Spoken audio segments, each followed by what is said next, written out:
Well, good morning and thank you very much for joining us here on Good Morning Uganda. It's Thursday, throwback, and well, it is the same day where we get to look back at what the US elections looked like, because they are still ongoing, by the way, but more of the, this time around it's just vote count that is making the headlines. But we already know who the president is. As of today, or as of yesterday evening, we had already known who the president is, because by the look of things, with 295 electoral votes, Donald Trump became president-elect of the United States. And Kamala Harris currently at 226 electoral votes.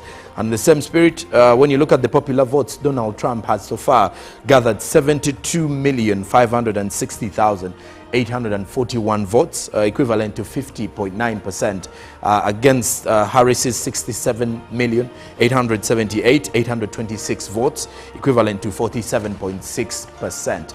But speaking of votes and speaking of the political arena in the United States, here in Uganda, in Parliament yesterday, chaos erupted as a few of the members of Parliament were involved in scuffles. One of those was Honorable Zake, who is now hospitalized in Zambia, having been beaten by another member of Parliament yesterday in that scuffle. That saw Parliament later on pass the National Coffee Amendment Bill 2024. So they are only waiting for the President's signature onto that for it to become law. That will definitely see UCDA back to the Mother Ministry of Agriculture, Animal Industry and Fisheries. But then also you get to realize that yesterday the primary leaving examinations kicked off, and they will be coming to an end today with over 790,000 candidates beginning and sitting their exams. And out of those, there were 3,295 learners with special needs. So this element of inclusivity and also saying people or children with special needs getting to enhance and also develop through the Ugandan academic structures is quite important and also quite helpful for the many of those who feel that they've always been unrecognized in the education sector. But that said, it is a Thursday, and it being a Thursday, we also have to throw back to those fresh memories since the PLE exams kicked off yesterday and they will be coming to an end today. I'll be asking the team just to take us back down memory lane on how they were preparing for their PLE exams in a year that they know best. First, let me check on Robert Chirabonyonyutono, who's in Studio B, to see how he's doing and what age he was while sitting for PLE. Good morning, Robert. Good morning to you, Sonko, the team, and of course our viewers. Now, yesterday I learned a new phrase, which is, it's okay to feel sad and disappointed. When Kamala Harris was addressing crowds after defeat, she said it's okay to feel sad and disappointed, but most importantly is never give up. Now, this is not a message I'm sending to the PLE candidates who are sitting their exams. No. It is the same. It can be used. I wish them victory so that they don't feel sad, then disappointed, but they're not giving up. But you asked about how I prepared for primary leaving exams. Remember, this is the first national exam. The first question was the age. The age, I will have to check properly, but I'll reserve that to myself. But of course, for us, you used to start class when you're 4 years. And then you have your 3 years of pre-primary, then of course the 7 years. Now, simple mathematics there. Now, Sonko... Meaning you're either 12 or 13. Yes. Now, what happened is, this is the first exam you're sitting in your life, the national exam. And I don't know, but those days there was so much hype given to it that you'd even notice tension everywhere. Right from the family, from the school, there's so much tension. And people will tell you for 7 years you've been in school preparing for these 4 papers. Now it's time for accountability. So there was so much reading, but also so much prayer. You know, read a lot, pray a lot because you're a candidate. And also the other bit of it is the success cards that came in. Not the ones I'm seeing today. Our success cards, the words, the card itself, those that had singing, Once you open it, make some music. We're blessed. Not like these days where I see people have those cards of money, you know, and there's so many chocolate. No, it was just a card that would be sent to you, wishing you the best if you're in a boarding school. What matter is the numbers of cards that maybe you've been given. But preparation, yes, prayer, reading very hard. I remember going in that room when I was given 4 pens, a brand new geometry set. I don't know if that's one, because in school use geometry sets, maybe things have changed. There was a specific one. If at all you didn't have it, then we would clearly know that maybe you're not from a planned family. So that was Oxford, was it? And then there was a different one. Oxford. Yeah. Yes, it costed in our days, I think, about 5,000. So you had to have your Oxford, and I was blessed. I had my Oxford, and you were planned candidate. True. So those that went to school with me are very sure I wasn't the unprivileged, to be honest. Yes. And you were PK. So Oliver for another day. So we see where the tide was going. It was buying the Oxford set. So it was very interesting, and the paper is done. You move into another, and I don't know why they choose to start with mathematics. Because nowadays you start with mathematics, then SST in the evening, then the following day you have science and English. And to many, mathematics was a scare, but at least one would be revealed that at least I've done it. Now if you've failed, you would also have some issues. Maybe mathematics should be the last paper. Okay. And now let me take on Olive Monica Najima, who has got a lot to say in regards to the planned candidates or not planned at all. Good morning, Olive. How are you doing? Good morning, Jereb, and good morning, viewers. First of all, how was he even affording an Oxford set? That's the first thing. It wasn't me to afford. No, I'm questioning. He was the tight for that Sunday. He was, yeah. Anyway, memories. You know, recently I was thinking about that tender loving care, the TLC, that was given to us around the time of exams. You are the candidate. Huh? Now today, not even at school, the teachers were softer. Robert talked about mathematics. It was never an easy fit for me. And I remember the hardest teacher was the mathematics teacher, who would come to class with a bunch of sticks, just to punish those that probably failing, yeah. So we would have a homework paper every day, 42 numbers, basically the entire mathematics paper, and you're supposed to do it overnight, and then in the morning he marks, and after that he starts the punishment. So going back to that, then I remember coming to PLE exams, everyone was nice. The school gave us lunch, yet previously would carry our lunch. So looking back and knowing what I know now, I think schools were really trying to cater to the psychosocial wellness of students, so that they are calm, their mental well-being is in a good place, so that we could pass our exams. And those are really good memories. It's been about 20 plus years since I sat my P7. But Jerem, for me, I went through the whole anxiety of P7 just recently in 2021 when my son was sitting his P7 That's when exams. you felt it now? So I felt it back then, but now I also felt it as a parent. As a parent. Exactly. Now you're looking at your son, you're wishing him well, but you're like as if you're the one going to sit for the exams. I'm telling you, the anxiety, then picking them from school, you could tell they've been reading so hard. So for me, my message to the parents of the candidates when they come home, first of all, those first few days after the exams, just let them sleep. Because schools don't let them sleep. Yes. Let them rest, let them sleep, then they will catch up on the chores and everything you do at home later. Well, and well, of course, we are wishing success to all the P7 candidates who will be completing their finals today, and we hope for the best as they'll be shooting for O-level come next year. But now we turn our focus onto what is making headlines within the country. And well, we begin with President Yoweri Museveni talking about the fisheries sector, where President Museveni has informed the fishing communities that the government aims at protecting Uganda's lakes for sustainable fish production. President Museveni made the remarks while meeting ministers, technical staff on enforcement against illegal fishing around fishing communities in the country as well as other stakeholders. The meeting took place at State House in Entebbe. To the August House now. Chaos erupted in Parliament yesterday as tensions between lawmakers escalated into a physical altercation. Mityana Municipality Member of Parliament Francis Zake and Clark North Member of Parliament Anthony Akol were involved in a violent confrontation, exchanging blows that left the House in a state of anarchy. The disturbances resulted into MP Zake being rushed out of the chambers for medical attention.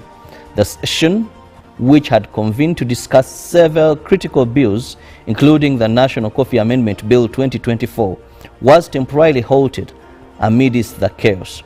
Earlier, MP Zake, along with Kera Municipality Member of Parliament Ibrahim Semujunganda, had raised concern with the Speaker regarding the potential presence of firearms in the parliamentary chambers, warning of a possibility of gun influence. These warnings were made in light of the rising tension within the House. The situation remained fluid as authorities investigate the incident.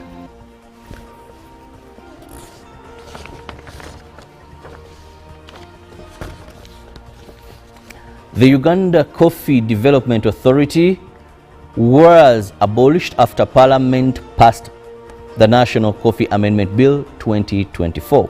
The move was after a controversial debate which witnessed a section of the opposition members boycotting the final steps of the bill processing.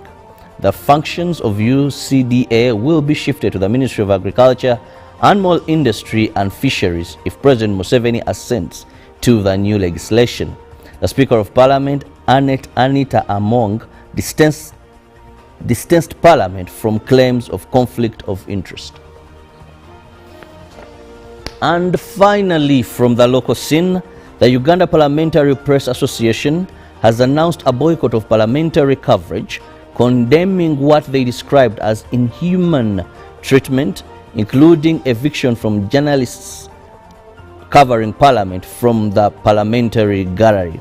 At a press conference held at Parliament, Sam Ibanda Mugabe, President of the Uganda Parliamentary Press Association, stated that the association would only resume its coverage of Parliament proceedings once Parliament ensures a free and fair working environment for the press.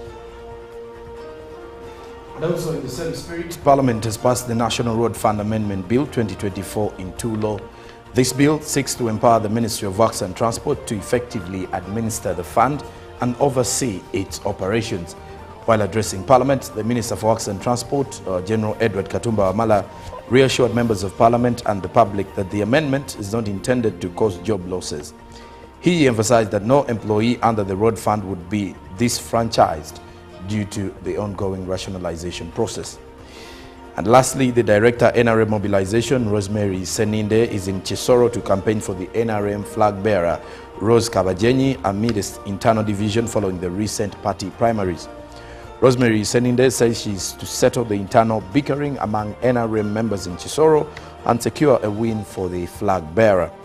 The by-election for the Chisoro Woman Member of Parliament seat is scheduled for November 14th, 2024, featuring 6 candidates: Grace Achifeza Ngabirano on Independent, Rose Kabajenyi NRM, Salim Sultana NUP, Juliet Mosanese FDC, among other candidates. And now we delve into international news, where Kamala Harris' concession speech was given, and she told supporters not to despair as she vows to help Donald Trump. I know many people feel like we are entering a dark time, but for the benefit of us all, I hope that is not the case, she says in her first speech since losing the election. Trump carved out a decisive victory as he won 5 of the 7 battleground states. He's ahead in the final 2 yet to declare, which are Nevada and Arizona. Meanwhile, Republicans have retaken control of the U.S. Senate. They also lead the contest to control the House of Representatives, but it could take days for a final result. And Kamala said, I quote, "While I concede this election, I do not concede the fight that fueled this campaign," end quote. She told her supporters at Howard University in Washington. Harris also promised a peaceful transfer of power to Donald Trump and said that honoring election results is what distinguishes a democracy from a monarchy or tyranny. "We must accept the results of this election. Earlier today, I spoke with President-elect Trump and congratulated him on his victory," Harris said in her speech at the Howard University in Washington. "I also told him that we would help him and his team with their transition and that we would engage in a peaceful transfer of power." In the same breath, regarding the election in 2024 in the United States, Biden congratulated Donald Trump on victory in the presidential race and invited him to the White House. The White House said that President Biden spoke by phone with Vice President Kamala Harris and congratulated the Vice President on her historic campaign. President Biden also spoke by phone with President-elect Trump and congratulated him on his victory, the White House said. President Biden expressed his commitment to ensuring a smooth transition and emphasized the importance of working to bring the country together. Biden also invited Trump to meet with him in the White House with a specific date to be coordinated in the near future. The president will deliver an address to the nation on Thursday to discuss the election results and the transition. Now coming back to East Africa, Miss Rwanda was given a suspended sentence for drink driving. A court in Rwanda has slapped a beauty queen with a 3-month suspended sentence for drink driving and driving without a license. Divine Moheto, who won the most recent Miss Rwanda pageant, was also fined 190,000 Rwandan francs, which is about $140. Miss Moheto last month crashed her car into an electricity pylon and palm tree while driving home from a bar in the capital, Kigali, according to a local site, The New Times. At the time, a statement said she had fled the scene, but the court acquitted her of this charge. She wasn't present at the court hearing, and neither was the prosecution that had sought 2 years in prison for her. After 18 days in police custody, the judge ordered her immediate release. It is not clear if the prosecution will appeal against the judgment. Miss Moheto, the daughter of Assistant Commissioner of Police Francis Moheto, hasn't publicly reacted to the incident, but her lawyers say she has expressed remorse and asked for forgiveness. And well, that does it for our local and international news. Now we look and see what the print media is reporting this morning. The New Vision, what Trump win means for Uganda. The key world leaders welcome change in guard with messages to the president-elect. The university quiz starts today, says the New Vision. Find out which universities are competing. Then UCDA UNRWA feds sealed. A pictorial of the chaos that erupted earlier in Parliament yesterday at the front page of the New Vision. Now, Chisoro polls divide NRM leaders as salary disparities hindering public service. A new report has found. Then there are over 250 tenders for the job seekers in today's New Vision. Now, to the Daily Monitor, ground and roasted coffee bill. Like the traditional drink brewed by cowboys on the trail, there was no filter as the story of Uganda's coffee was made over an open flame in the House yesterday. We give context to yesterday's dramatic events that ended with Uganda's top cash crop all but returning to the Agriculture Ministry. Now also in matters US elections, return of the dawn, says the Daily Monitor. Trump storms back after running a signature campaign of Make America Great Again. Donald Trump's triumph over Kamala Harris promises to restore national pride, border security and economic growth, and his admirers say he would revitalize conservative values and challenge establishment politics. Then in the DM today, from primary school friends to marriage, Laban Rasa and Juliet Namakula met as pupils in primary school. But even when they lost touch, they remained deeply connected, a bond that withstood time and distance. End of the road for UNRWA. More of that is in today's Daily Monitor. Now also, Katanga CCTV phone data examiner takes to the dock. Also, the forensics digital examiner in the police, AIP Enoch Kanene, told court how he obtained several gadgets at the Katanga's residence.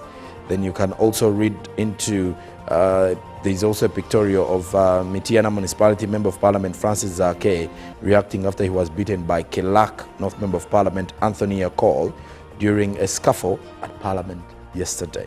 Now, exams, delays, bad roads, floods affect PLE on day one. There are 2 pages giving you details of how day one of the PLE exams went yesterday.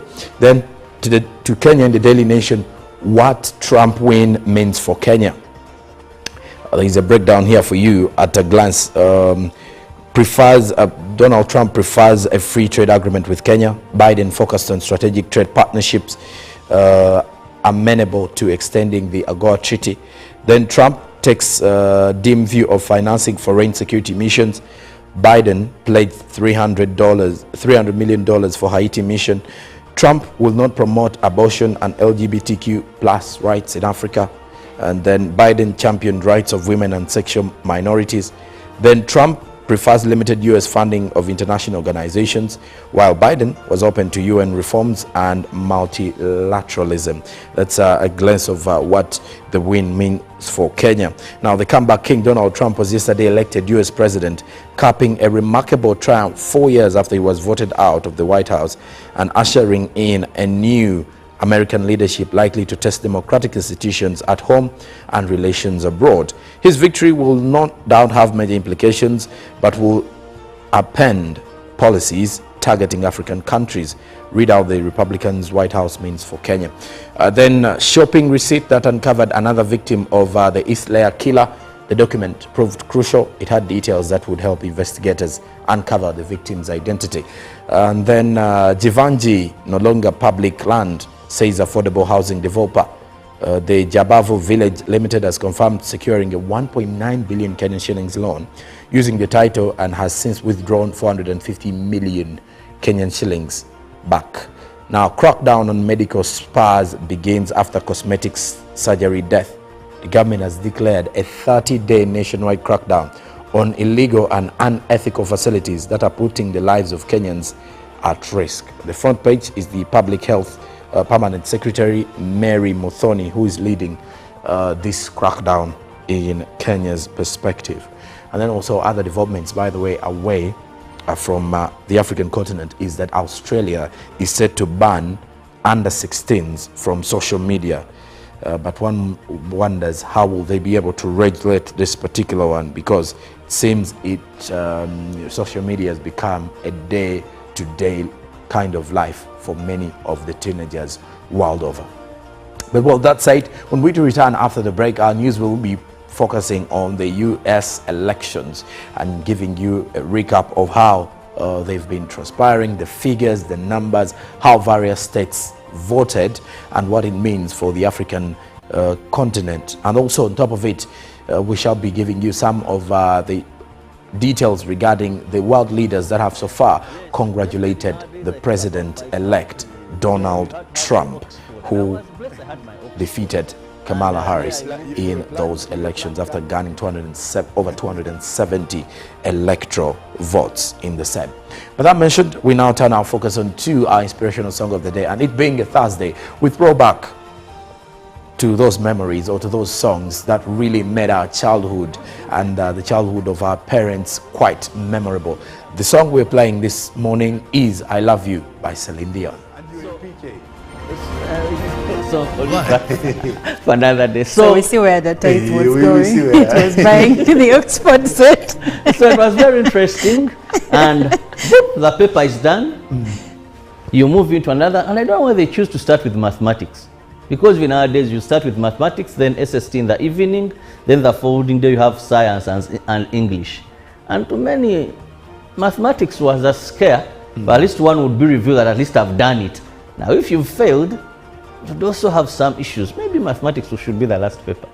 Okay. And now let me take on Olive Monica Najima, who has got a lot to say in regards to the planned candidates or not planned at all. Good morning, Olive. How are you doing? Good morning, Jerb, and good morning, viewers. First of all, how was he even affording an Oxford set? That's the first thing. It wasn't me to afford. No, I'm questioning. He was the tights for that Sunday. He was, yeah. Anyway, memories. You know, recently I was thinking about that tender loving care, the TLC, that was given to us around the time of exams. You are the candidate. Huh? Now today, no, even at school, the teachers were softer. Robert talked about mathematics. It was never an easy fit for me.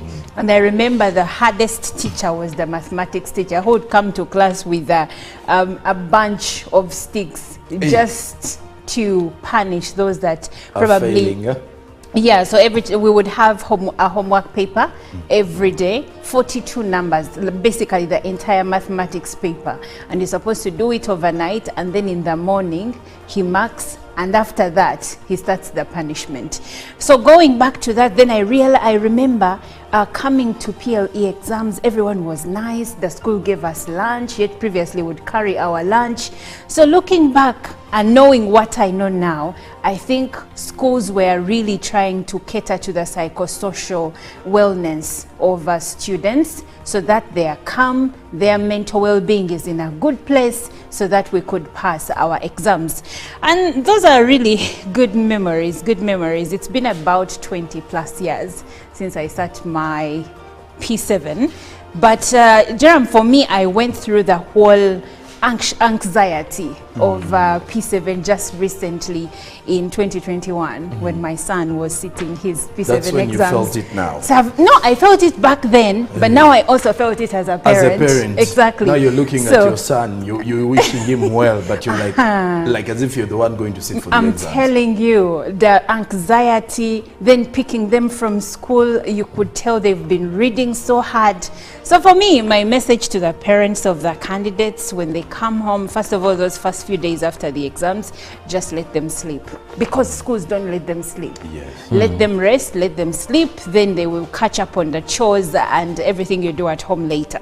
Well, and well, of course, we are wishing success to all the P7 candidates who will be completing their finals today, and we hope for the best as they'll be shooting for O level come next year. But now we turn our focus onto what is making headlines within the country. And well, we begin with President Yoweri Museveni talking about the fisheries sector, where President Museveni has informed the fishing communities that the government aims at protecting Uganda's lakes for sustainable fish production. President Museveni made the remarks while meeting ministers, technical staff on enforcement against illegal fishing around fishing communities in the country, as well as other stakeholders. The meeting took place at State House in Entebbe. To the August House now. Chaos erupted in Parliament yesterday as tensions between lawmakers escalated into a physical altercation. Mityana Municipality Member of Parliament Francis Zake and Clark North Member of Parliament Anthony Akol were involved in a violent confrontation, exchanging blows that left the House in a state of anarchy. The disturbances resulted into MP Zake being rushed out of the chambers for medical attention. The session, which had convened to discuss several critical bills, including the National Coffee Amendment Bill 2024, was temporarily halted amidst the chaos. Earlier, MP Zake, along with Kera Municipality Member of Parliament Ibrahim Semujunganda, had raised concern with the Speaker regarding the potential presence of firearms in the parliamentary chambers, warning of a possibility of gun influence. These warnings were made in light of the rising tension within the House. the situation remained fluid as authorities investigate the incident.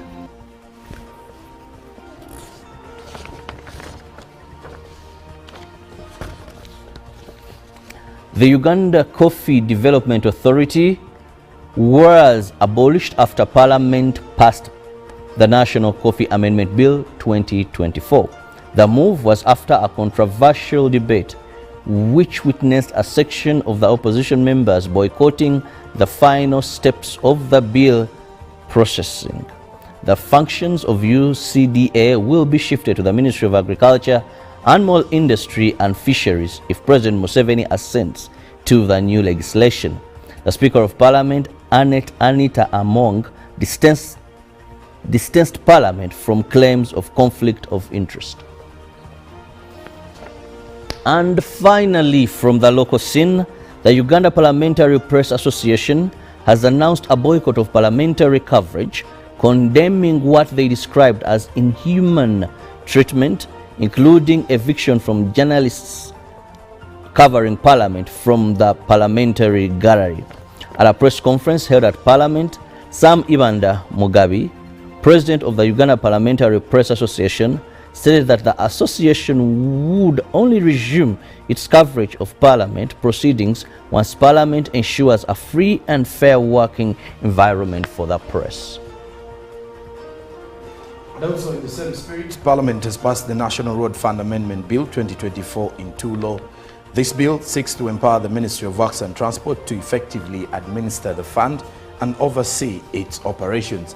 While addressing Parliament, the Minister for Works and Transport, General Edward Katumba Wamala, reassured members of Parliament and the public that the amendment is not intended to cause job losses. He emphasized that no employee under the road fund would be disfranchised due to the ongoing rationalization process. And lastly, the Director NRM Mobilization, Rosemary Seninde, is in Chisoro to campaign for the NRM flag bearer, Rose Kabajenyi, amidst internal division following the recent party primaries. Rosemary Seninde says she's to settle the internal bickering among NRM members in Chisoro and secure a win for the flag bearer.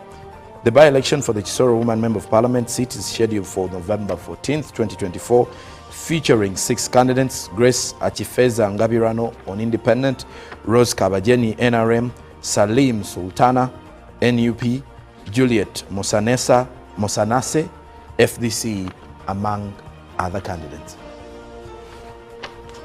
And now we delve into international news, where Kamala Harris' concession speech was given, and she told supporters not to despair as she vows to help Donald Trump. I know many people feel like we are entering a dark time, but for the benefit of us all, I hope that is not the case, she says in her first speech since losing the election. Trump carved out a decisive victory as he won 5 of the 7 battleground states. He's ahead in the final 2 yet to declare, which are Nevada and Arizona. Meanwhile, Republicans have retaken control of the U.S. Senate. They also lead the contest to control the House of Representatives, but it could take days for a final result. And Kamala said, I quote, "While I concede this election, I do not concede the fight that fueled this campaign," end quote. She told her supporters at Howard University in Washington.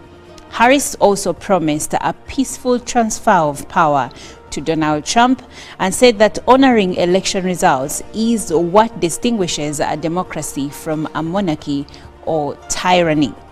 We must accept the results of this election. Earlier today, I spoke with President-elect Trump and congratulated him on his victory, Harris said in her speech at the Howard University in Washington.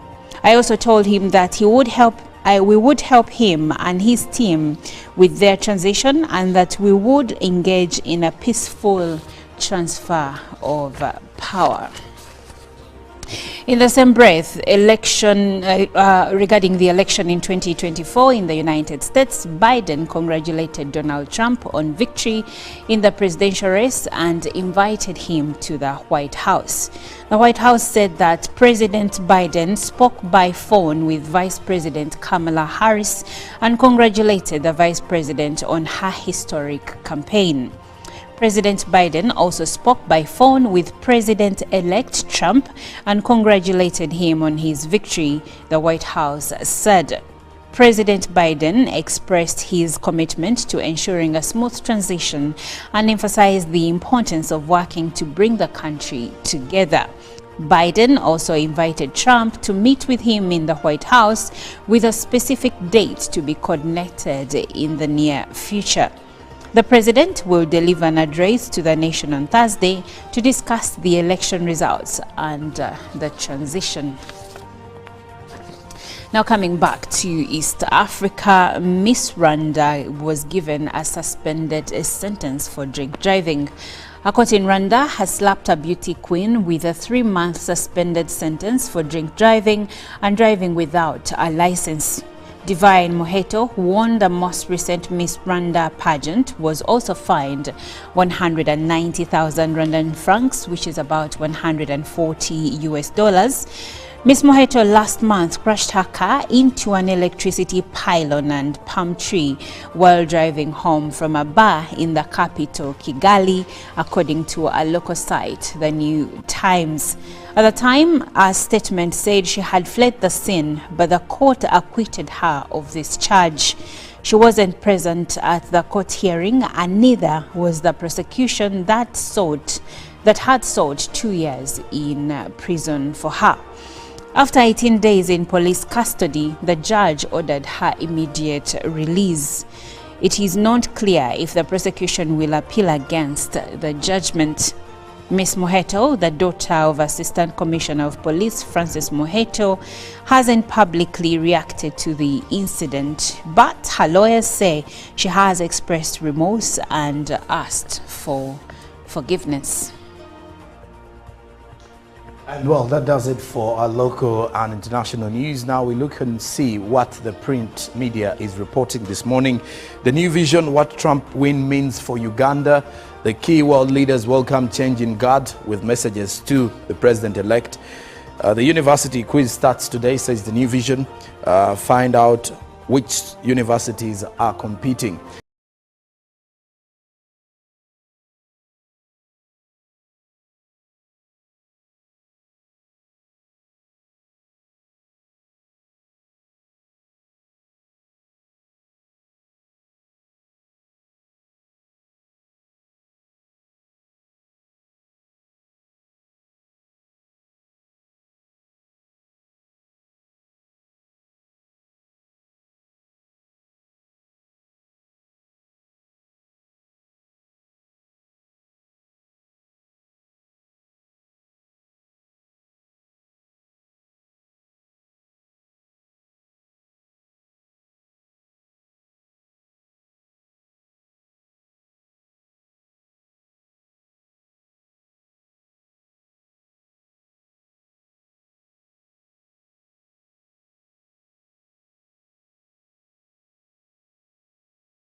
Joe Biden. The Trump campaign leaned into targeting young men as the former president publicly polled around with male YouTubers and podcasters such as Joe Rogan, who make little space for women. This effort paid off. The exit polling indicates that there was a canyon-wide 16-point gender gap between young men and women, which is an increase from 2020. Now, also there is a report showing Harris suffered significant losses among both Latino women and the men, and then black women are the most reliable Democratic voters, according to details here, meaning that by the look of things, black women or women of color voted more for Kamala Harris. We do have a comment here. This says, oh, this one is only greeting us. But Olive, as we're summing up with this discussion, you're giving us more of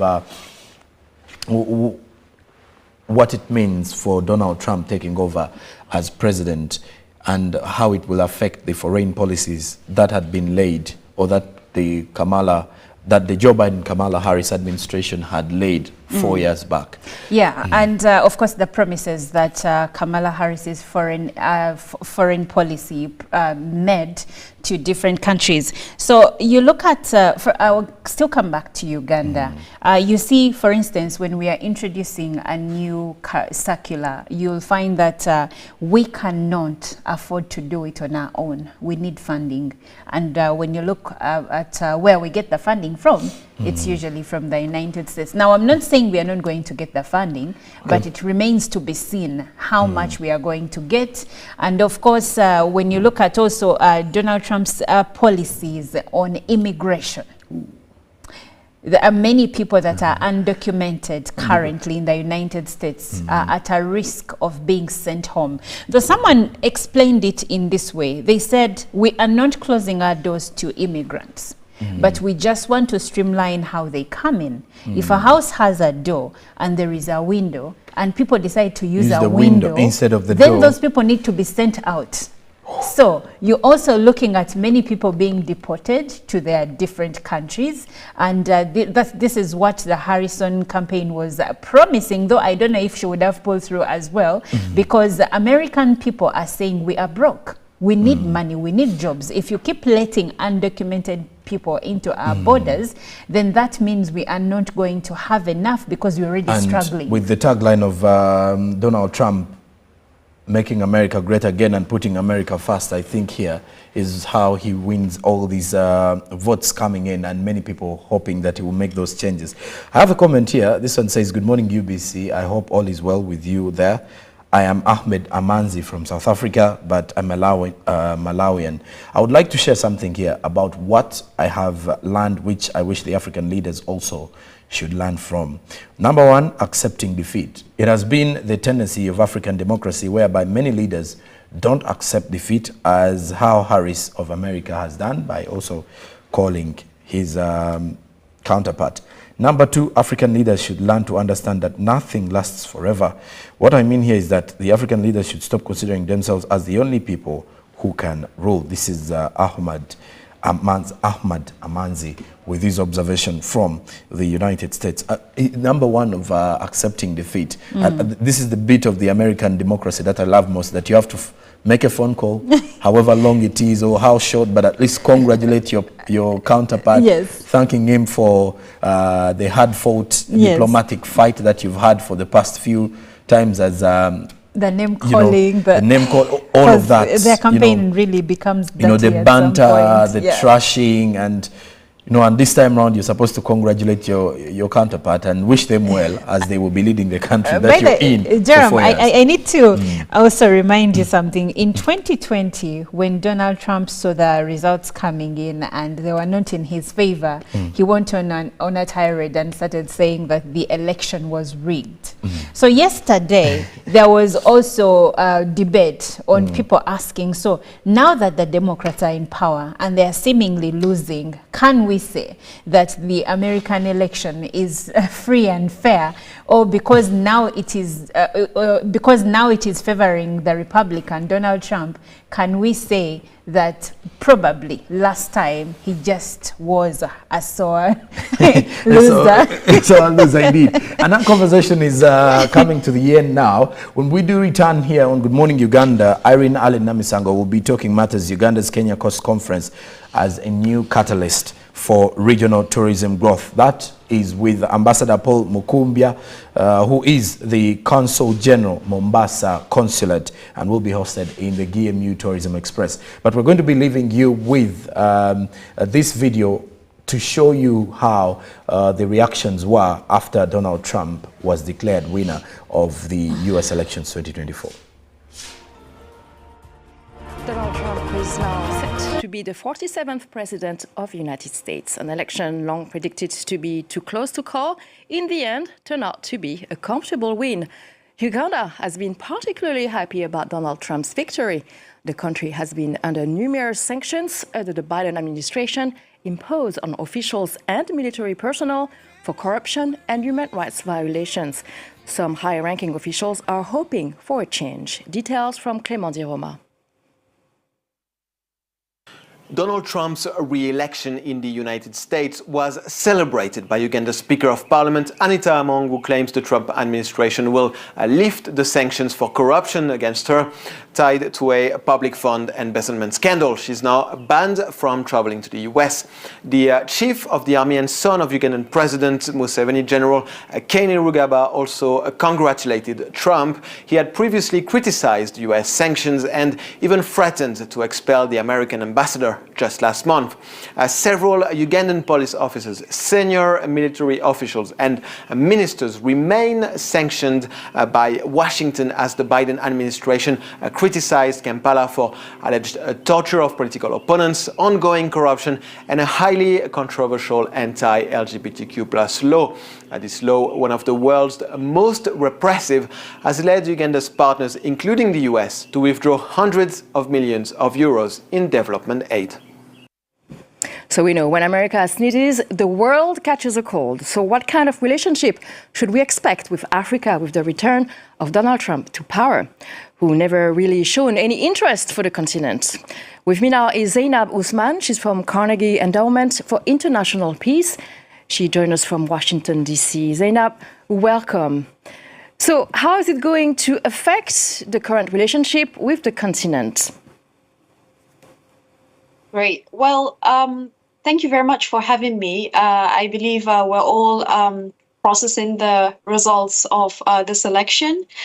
For the African continent, right now, I think we want to situate it within the broader context of how the new Trump administration would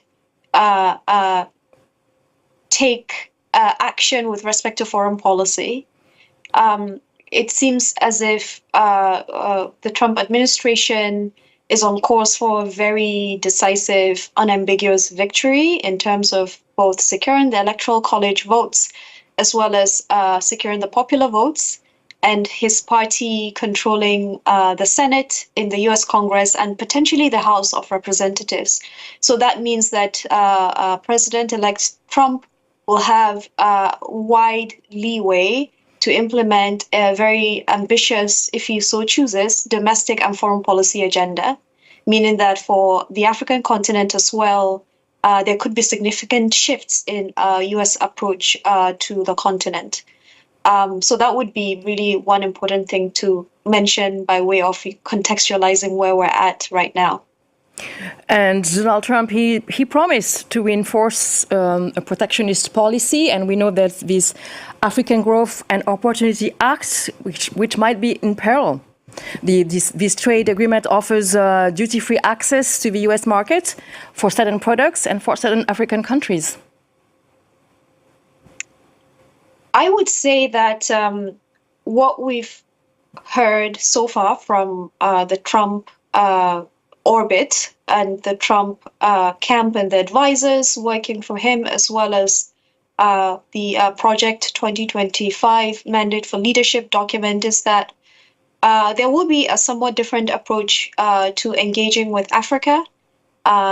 One element of that approach is that there will be less emphasis on governance and human rights and areas related to democracy promotion. That was stated very, very clearly in the document, which is quite different from the way the current outgoing Biden administration has framed his policy agenda, and certainly the foreign policy dimension of that agenda. Another element is an emphasis on commerce and business, and in a somewhat, I would say, transactional manner, meaning that the emphasis would be on investments, on trade, but in a way that clearly benefits the United States.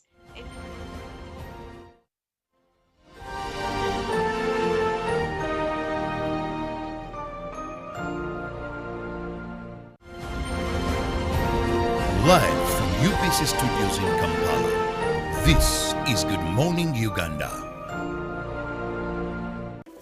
In a nation hungry for truth, a world where every story matters, there exists a beacon of trust and reliability. For decades, they've been our voice and our window to the world, holding the mirror of our history. With 4 TV stations and 11 radio channels spanning 27 languages, they stand as guardians of information, defenders of truth. With Mascari Heritage Advantage, they uphold every citizen's right to reliable and free information. Their archived stories shaped our past and illuminate our present. Yet now, as new challenges arise and the world evolves, their mission faces its greatest test yet. Be part of our journey and let's navigate the unknown, uncover the untold, and safeguard our future together. Tune into your public broadcaster, for it is the intersection of trust and truth. Because to UBC, your story, every story, and every voice matters. UBC, inspiring Uganda. Live from UPC Studios in Kampala, this is Good Morning Uganda.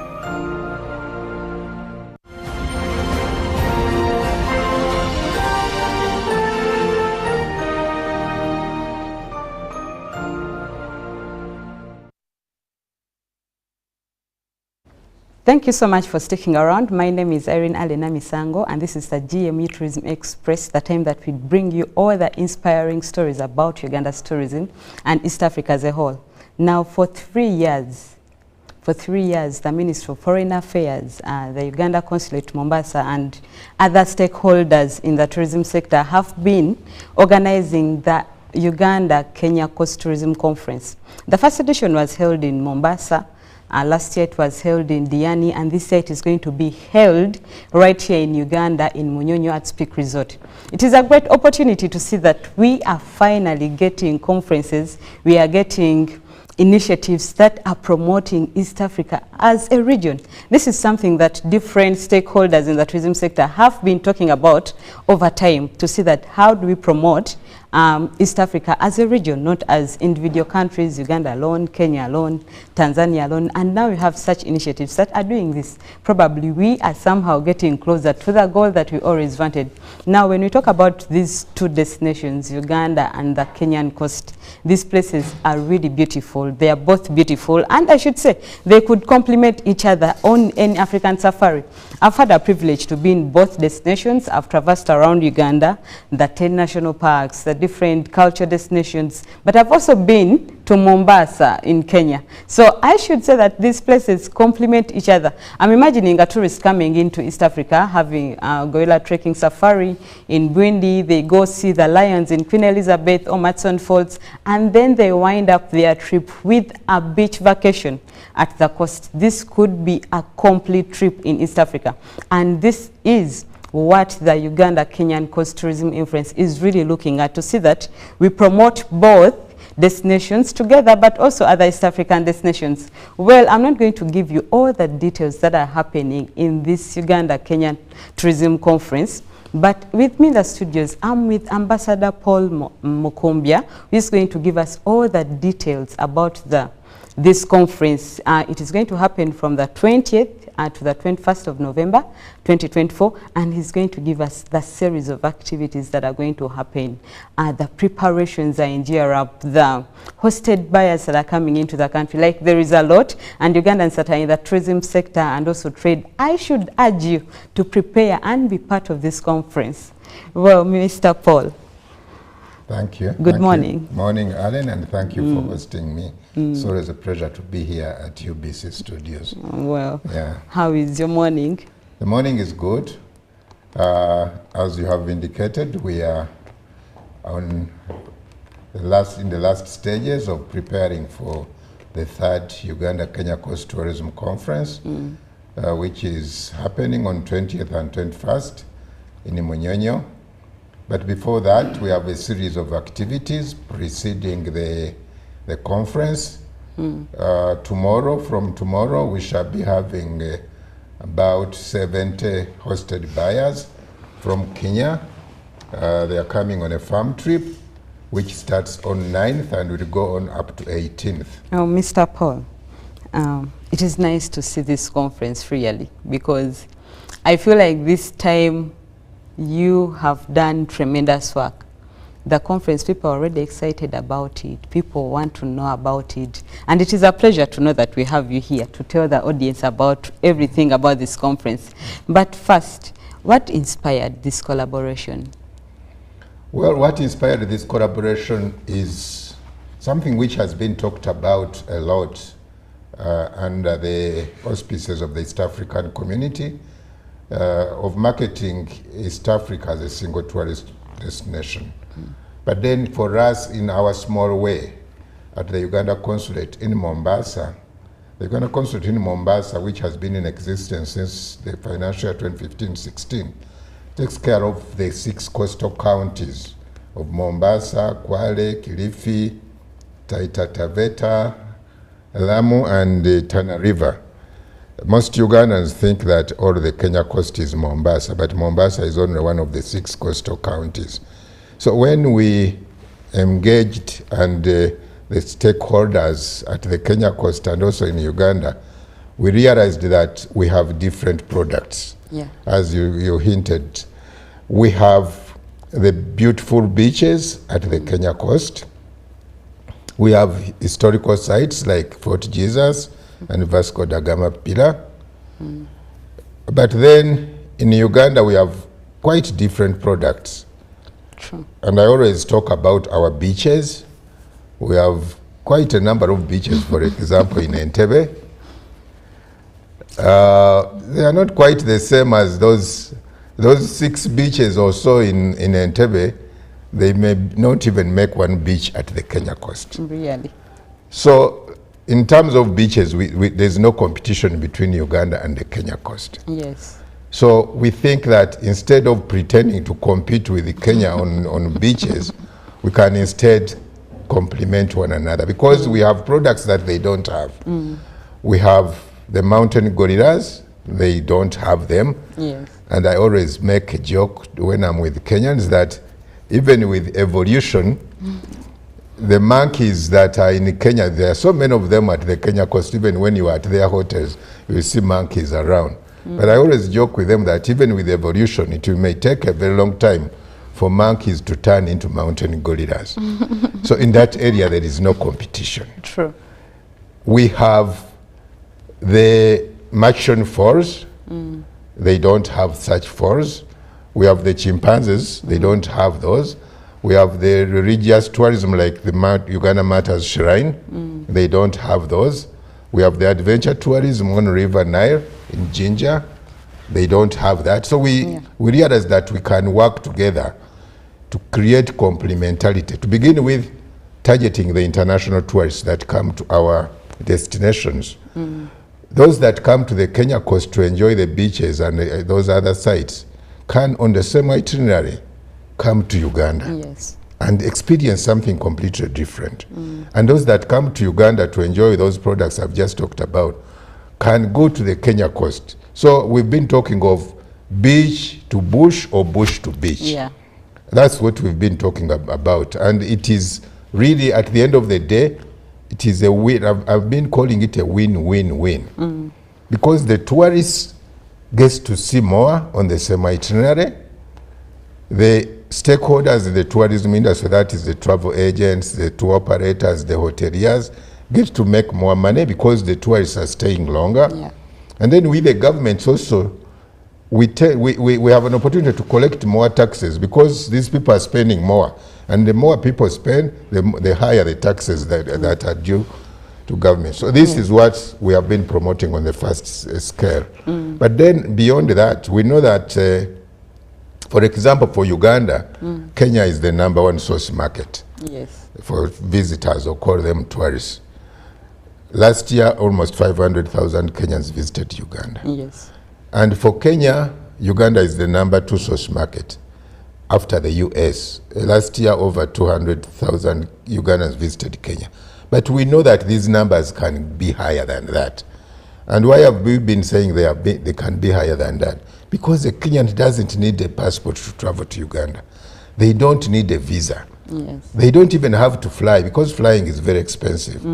So, and the same for Ugandans. So we can grow these numbers to begin with, of Kenyans visiting Uganda and of Ugandans visiting Kenya. Kenyans. And that is also one way of promoting the regional tourism, which we have been talking about, which also helps us to deal with those vagaries of the international tourists who, at any slightest provocation, will say that, oh, We are not traveling there is Mpox, there is Mandamano. There was a lot of Mandamano in Kenya recently.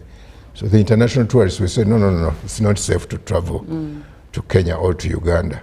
But for us, Uganda, even when there are riots in Kenya, that doesn't stop us from traveling. Even when we had Ebola about 2 or so years ago, the Kenya government never stopped Kenyans from traveling to Uganda. So that's the beauty of regional tourism. So we need to focus on this regional market for us, much as we also continue to market in the international market. So that is what informed this collaboration between Uganda and the Kenya coast, to do complementarity instead of competition. Wow, that is nice. Now, Mr. Paul, with all that beautiful motive that you have under this conference, since its inception in 2022, what are the key achievements that you have noticed? Well, #1 is creating more awareness about, for us as Uganda, creating more awareness about Uganda in Kenya generally, but particularly at the Kenya coast. That has been one of the key achievements we've seen. Many more, and by the way, when we started this thing in 2022, there's this thinking that because we are neighboring countries, therefore we know each other as countries or destinations. But we are shocked to realize that even tour operators whom we brought here on a farm trip in 2022, they knew very little about Uganda. There was a time Kenyan posted that she didn't know that there are gorillas in Uganda, and Ugandans fumed. Exactly. So for gorillas, for example, they were mainly selling gorillas of a neighboring country. And some of them, many of them didn't know the very beautiful scenery and products that we do have here. So we have created that awareness, and now you see many of these operators, especially those who have been here, they are selling Uganda to their international market, but they are also selling Uganda to the Kenyans themselves. So that really, the creation of more awareness. That's why we even recently engaged influencers, Kenyan influencers, to again continue creating more awareness about Uganda. So really, there is a lot of awareness. The second achievement we've seen is the networking, the partnerships that have been created between the operators in Kenya and those in Uganda. And this really, instead of a Kenyan operator flying in to see where they are sending their clients. Instead, they have created networks and partners with whom they work very closely here. And this helps them so that if they are sending, when they are sending their clients here, they don't have any fear. Instead of sometimes going online and searching for an operator in Uganda who may sometimes be a briefcase operator, yeah, and can end up cheating you, and your client arrives at Entebbe and there is no one to receive Yeah. them. But they have got to meet these Ugandan tour operators, and the Ugandan tour operators have got to meet their Kenyan counterparts. So this has created a lot of confidence, so that when they are sending their clients here, they don't have any fears. They have been to the hotels where they are going to stay. They have these operators that can book transport for them. They know the products. You know, it helps. One tour operator recently told us that when she's booking a tourist from Europe or America, and then the client asks them about the destination, and they see how confidently they talk about the destination. Yes. This gives a lot of assurance to the client that this operator knows where they are sending me. So this has been the creation of networks, partnerships, which has increased the confidence among the operators. And then one of the other objectives we had when we started this was the promotion of Uganda Airlines, especially the route of Entebbe Mombasa. Because this route is very important in helping us achieve our objective of cross-selling the Kenya coast and Uganda. So Uganda Airlines has been such a key partner in this. When we started, sometimes I would board Uganda Airlines, that flight to Mombasa, and I would feel so bad with very few passengers on board. But when we started this, Uganda Airlines embraced it. They were giving us very special fares for those who were attending the conferences and the people who were bringing for the farm trip. So this has popularized the route of Mombasa, Entebbe, and Entebbe, Mombasa. And these days, sometimes even me, I have to beg Uganda Airlines to find me a seat because the flights get full. I think I've also seen several tour operators in Uganda organizing trips going to Mombasa. It is becoming really popular and I think affordable. Exactly. In terms of accommodation. Mombasa has so many accommodation facilities. Exactly. So really for us, we have promoted Uganda Airlines, but Uganda Airlines has also been a key partner. Like this year, they have given a special fare of $300, wow, economy return. The first time they gave us a rate of 280 in 2022. I think it was actually 250 in 2022. Last year it was 280.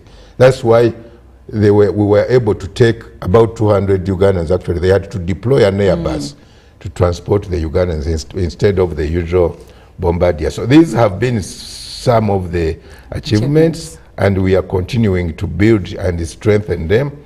And I think we are now moving towards the realization of that objective of promoting East Africa as a tourist destination. And this might be the springboard to that, because we are seeing some more countries in the region inquiring and wanting to join this initiative, because it is the practical way.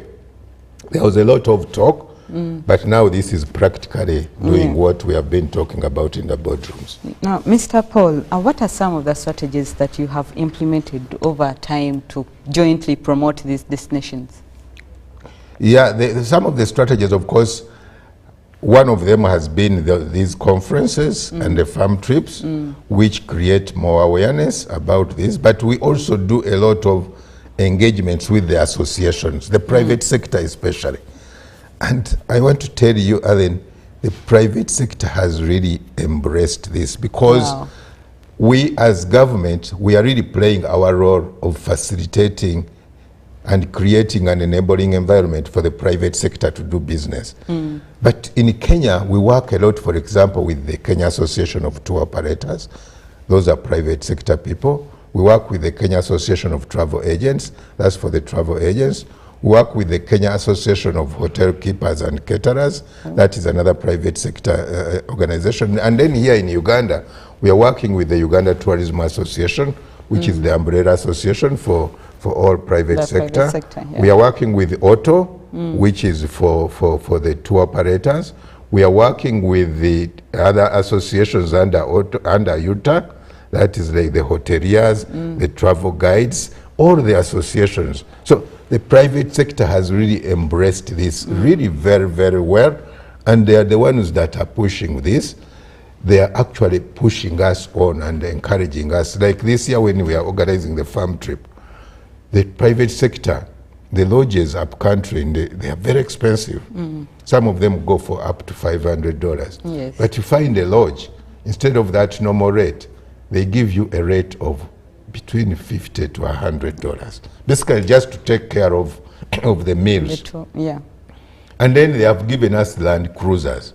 Wow. Instead of paying $200 a day for a Land Cruiser to do the safari, you just buy fuel and facilitate the driver. So really the private, that has been our key strategy, working with the private sector. And the private sector are seeing the benefits of this partnership, and they have really come out very strongly to support us. So really this is the biggest strategy we have employed. And when we have our meetings, we've been having preparatory meetings, for example, for this year's conference. But you find that many of the players around the table when we are meeting, they are private sector players. Which is nice. Which is really nice. So really for us as government, our role is to lead, provide leadership, and create that conducive environment for the private sector to do business. Oh, that is nice. And now with over 500 tourism stakeholders that you're having for this conference this year, you tell the tour operators, because you've just mentioned that some of the tour operators, hoteliers are already embracing this, but there is an audience of tour operators that probably had not yet embraced this. Just give them some assurance that there's going to be connecting, networking with other tour operators from different countries that have subscribed for this conference. Yes, actually this year we have done quite well on publicity. I think almost all tourism stakeholders in Uganda and in the region have now heard or read about the third Uganda-Kenya Coast Tourism Conference. That is why we are actually oversubscribed for this year's conference. Our target was 500 delegates, but we had to close registration early when we reached 850. And we have actually been deregistering some of the people when we go through the profiles and we realize that you might be a joyrider. We deregister you. So really, at this point, I can only encourage those that have registered to attend, because we don't accept any new registrations now.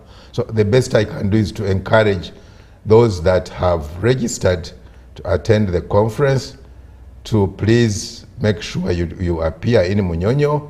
There's quite a lot.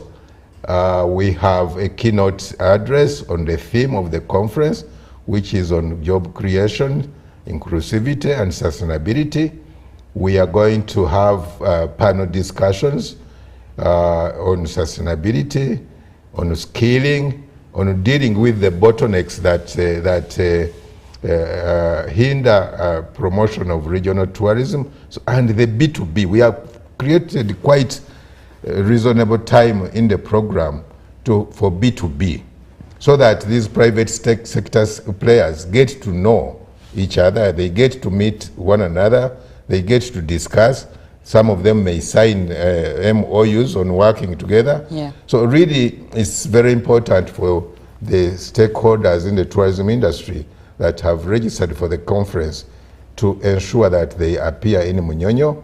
There's quite a lot, actually. We call it a conference, but it's not just a talk show. It's a serious business summit where people discuss business, and we have seen that it has been quite beneficial over the last 2 years when we have had the first two conferences at the Kenya coast. Wow, that is nice. Mr. Paul, also maybe to highlight the series of activities? Because you said you're starting right from tomorrow, yet the date for the actual conference is 20th and 21st.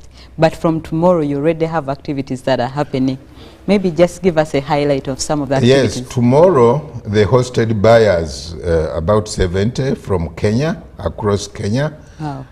These are tour operators, travel agents, and hoteliers.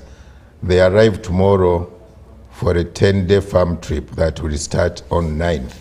And the destination, the products we have chosen to take them to are those that actually many of them play that complementary role.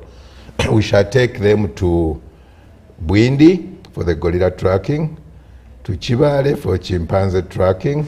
We shall do a bit of Queen, the Kazinga channel. We shall do Semlik. That's the sector for Western Uganda. Then we shall take them to Jinja for the adventure tourism.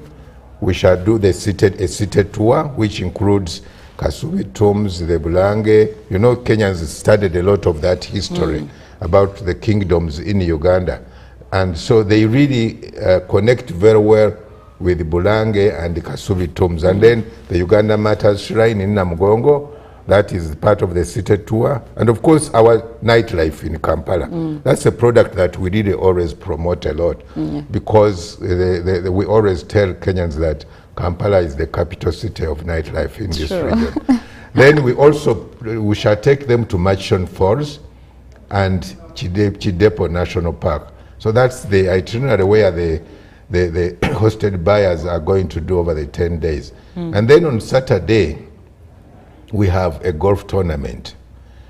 And this golf tournament is our entry point for promoting sports tourism. Yeah. We started with golf, and I always tell people that golfers are people with reasonable disposable income. Yes. And this is income that we very much want to tap into.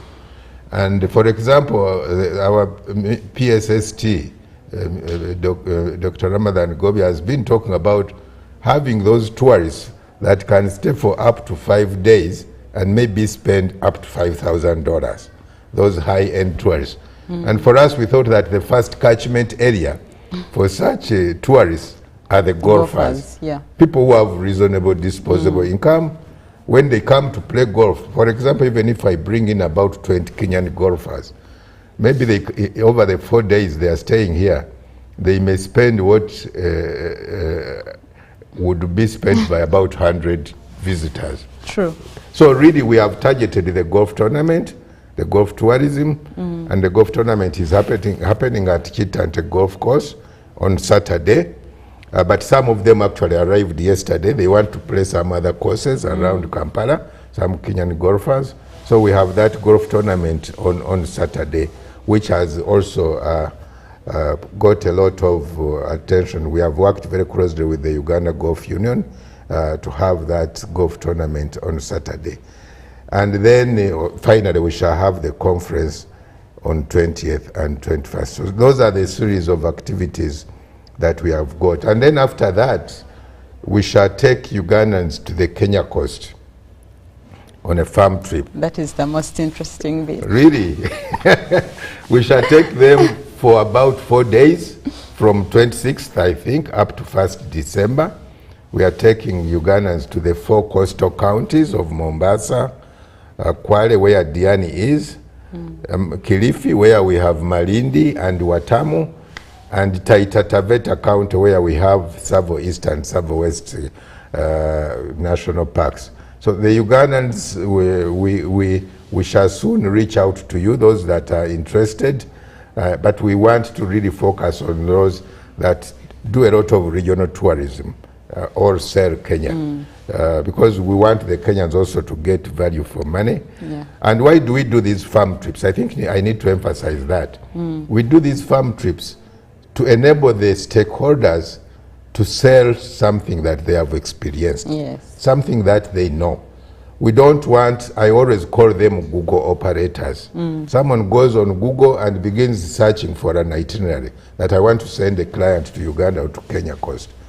But when you have been there, and this I said this earlier, when you have been there, when you have experienced the product, then you are well equipped and empowered to serve a destination that you know very well. So this is the beauty and the importance of these farm trips, which are always part of the conferences and other activities. Mr. Paul, we are actually really running out of time, but I would love to go on with this conversation. But just one last question for you. Investment in tourism is one of the major objectives for the conference this year. What are some of the highlighted investment opportunities in the tourism sector for this year's event? For us, we are focusing on investment opportunities in the tourism sector in Uganda. You know, we still have a shortage of high-end lodges, especially in the conservation areas up country. So we really want to market these opportunities. We are working with the Uganda Wildlife Authority and the Uganda Investment Authority to bring out those opportunities in the conservation areas. So for us, really, the tourism conference is mainly in the area of investment. We are mainly going to market the investment opportunities in the tourism sector in Uganda, especially in the conservation areas up country. Thank you so much, Mr. Paul, for having you. I should let you to give in your last words in like 30 seconds. Thank you, Alan. And once again, I call upon all the tourism stakeholders in Uganda that have registered to participate in the conference at Munyonyo to turn up as registered and to engage with their counterparts from Kenya, who are also very much looking forward to the trip to Uganda, so that we continue to build and strengthen these partnerships and networks that we have been building, so that we are able to grow our tourism sector, which contributes a lot to that tenfold growth in of our GDP, which we want to achieve by 2040. Thank you very much.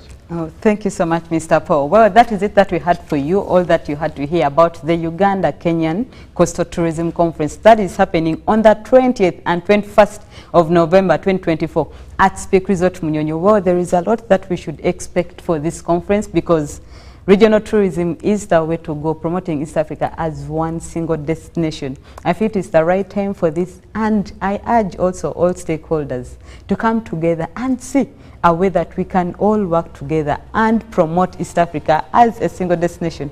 Thank you so much for watching. My name is Irene Alena Misango, and see you next week.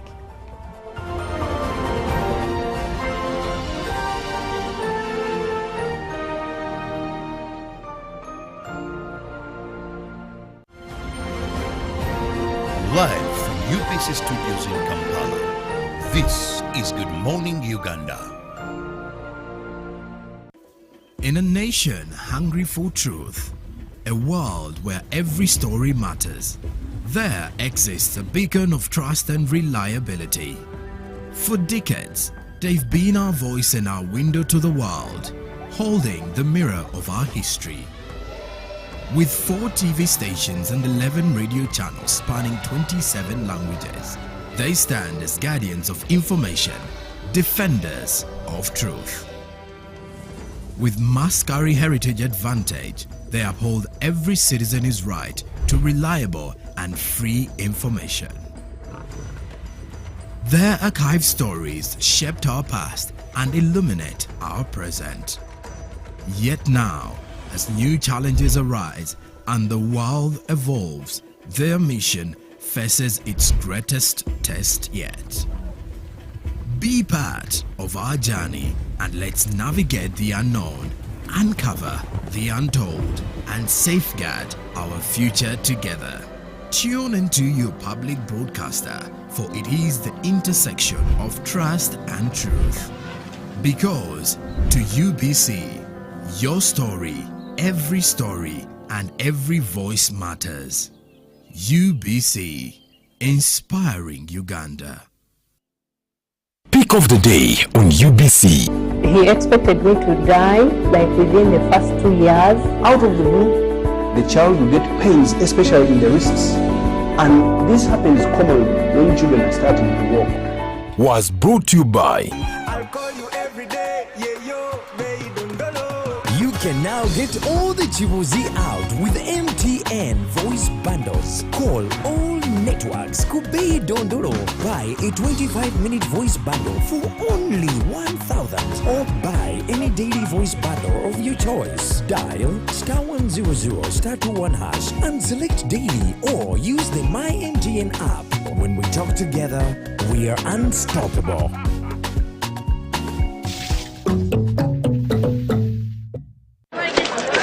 Juko. Yo. Check the shopping, man. What's your secret? Haven't you heard of the parish development model PDM? Yes, I did, but I thought it was just a talk. No, it is real. I and a few friends together formed a circle, accessed money from the PDM, invested in a poultry project, and now things are moving. Juko. I thought I was one of your friends. You are. But you left me behind. I didn't leave you in poverty. What you do, just visit your LC2 chairperson and your parish chief and start the process of economic transformation. Just like that.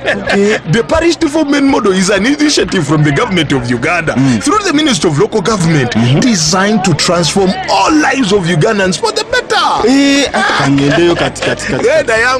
PDM, my parish, my development, my life.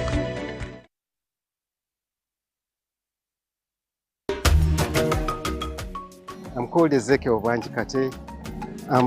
We are staying in Bisala village that is in Luka district.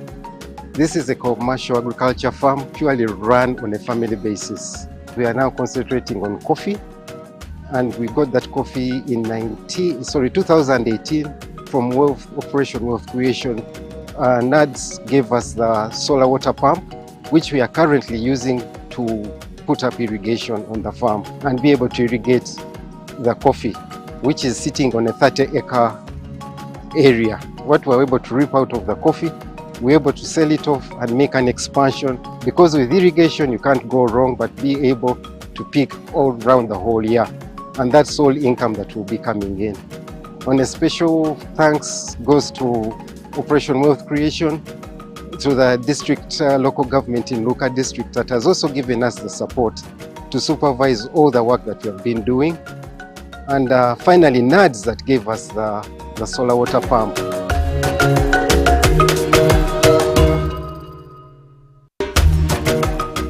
Amaina ndina abiri Jennifer okuva mwero si ekigusa ekyaganibwa muterere town council. We bwatuuka nga ndi kunika business kange kano nalinako nga amaani matono ino. Aye nawuliriza nkoze magezi ki ka business kange kano okweyongeramu. Abaye mulango ogwaida gwa gavumenti nti eriyo emyoga giyamba abantu kusitula mu buli muntu mbeera y'abataalimu. Najaayo kirungi nali leader, nagira mu group y'aba leaders, nafunayo obusente naida nayongera mu ka business kange kano. Era nigano mukaganire nga nikano bwe kali kati tiyambisa bubi yambisa bulungi nga bwe muli kugibona. Sente jona difuniye mu nga bwe ndi kubakobera danga siisa mu kuba business yange bwe yali kibweri yeyongeiremu. Sente dino dangasa kale nze basebo mbebaza la programu ye mwatuleetamu nebaza nti kabiri banange we buli awo kyongero nga muli kumbona nkayenda bwende wale nali wansi ayi kabiri butindizie kuku waigulu.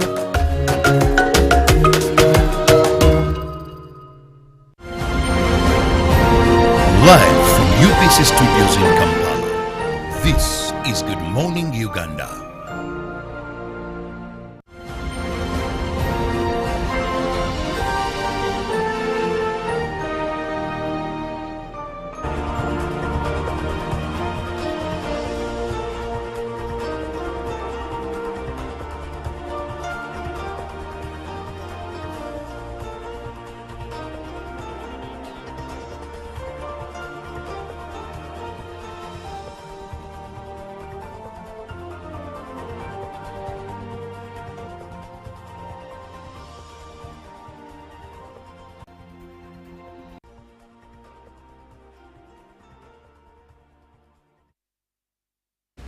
Well, good morning and good to have your company this morning here on Good Morning Uganda. We are now into our gender conversations here on the show.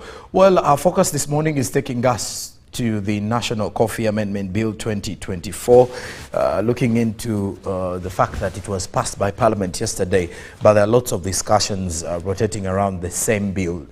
Also, our focus this morning will also take us to the conduct of the members of Parliament yesterday with the case that erupted following some bit of the altercation between Honorable Akol and Honorable Francis Zake of the Mtiana municipality.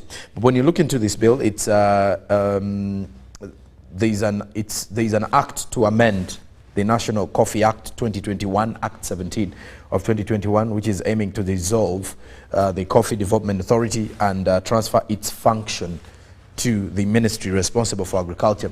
Now, this change aligns with the government policy on the rationalization of government agencies and public expenditure serving related purposes. Now, the policy is also behind the policy behind the bill is to give effect to the government policy for rationalization of government agencies and public expenditure, which was adopted by Cabinet on the 22nd of February 2021. And of course, here we are looking into some bit of the bill and then trying to understand what it seeks to address.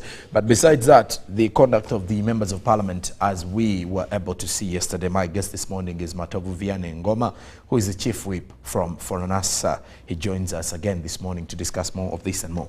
Good morning, sir. Morning. Thank you very much for joining us here. Thank you too for giving me this opportunity to share with you on what is going on in the country. Let's just go right onto it. When you look into the Coffee Amendment Bill 2024, from the Fonasa's perspective of things, what do you take of it? What are your pick out from this bill? Coffee, what we need to do, we need to conduct a thorough historical and scientific research. The coffee saga began in 1963 with Obote, when he was just rationalizing it to individuals. Then back when Obote too came back, it was also rationalized, and he rationalized to one person called Oito Joka. Likewise now, the coffee has continued with a rational and irrational ragtag within the amendments and the business of Parliament.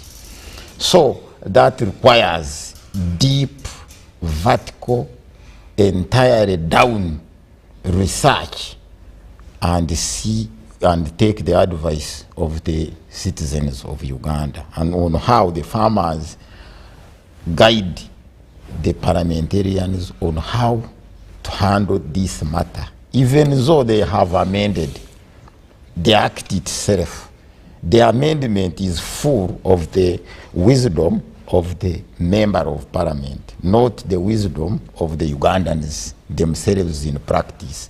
Because within the House, they are the only representatives there, which means the amendment was disconnecting the farmers to participate entirely free. That's why you see there is a problem. And the conduct of Parliament goes with pressure. They are acting irrationally on pressure of what will come 2026.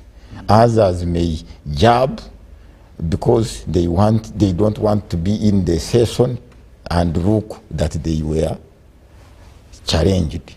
And so they cause chaos so that they can run out and get a backing, not which is civilized, reason that, for us we were overpowered, we were thrown out. That is why we lost the drive. And with this conduct, it should have been entirely conducted by civil conducts of the masses, not Parliament, because it is a question of farmers. It is not for the Parliament. The Parliament is grabbing responsibilities of people. Mr. Matov, there has been this argument that there's been some bit of the politicizing of this bill. How true or false is that statement? It was politicizing, not politicizing. Okay. Politicization is a science of how to agree with people and table your wisdom and theirs, you agree on a common stand. But in politics, is irrationally you coming in and overpower the citizens and rule them on your acts. That's why they call them acts. You act. But for us, we don't interpret them. In law, it comes as an act. To bump it and enforce it, that's why they are being enforced, because the masses are aggrieved with them. When you don't enforce, they can refuse to adhere with what has come out as a law. That's why they come with it as an act. Mostly the problem is with the Attorney General. The Attorney General has never, since independence, that docket has never had an argument or a workshop or an interface with the local people down. They see themselves as demigod, as people who are more schooled, scholastically thinking beyond the masses of Uganda. Theirs is a chamber work.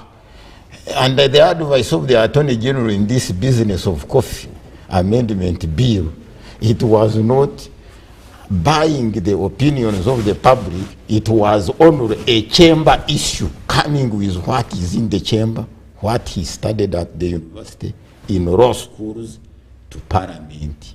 As that ministry itself should entirely trickle down like the Ministry of Local Government. It should start at the village, because their business concerns the masses, doesn't concern chambers with their law books.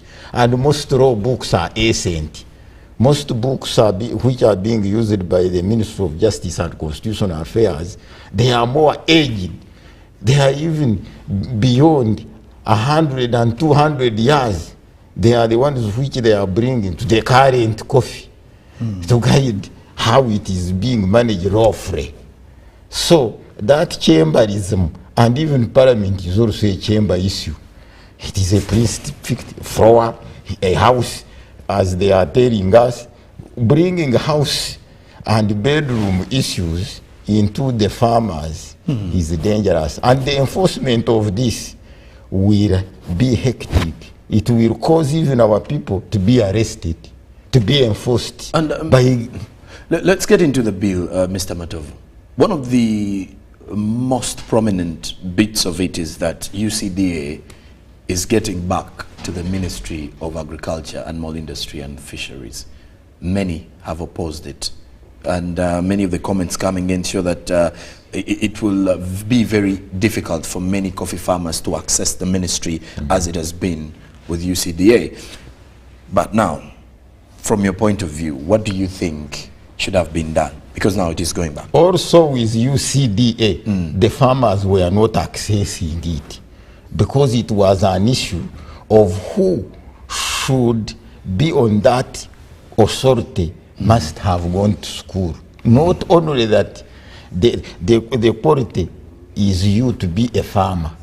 So being amended back to the ministry, our opinion as for NASA, we wanted it to be rationalized back with an act of Parliament bouncing it back to the farmers, so that the board, when it goes back to the ministry, it must constitute a board.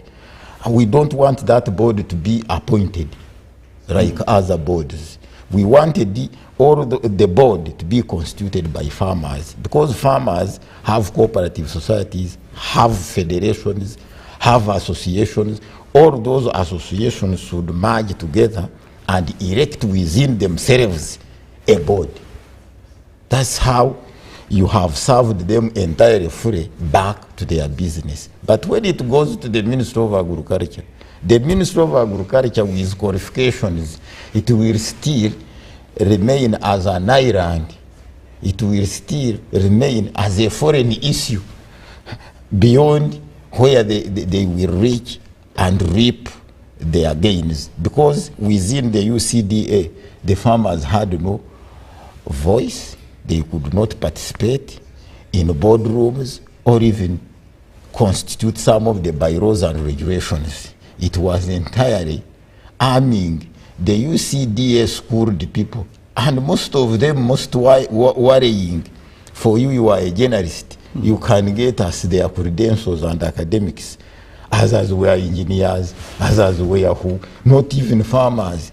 Their issue was ending into international workshops, international office organizations everywhere, because that's the wisdom they have. That is the exposure they have. They are acting globally, not locally.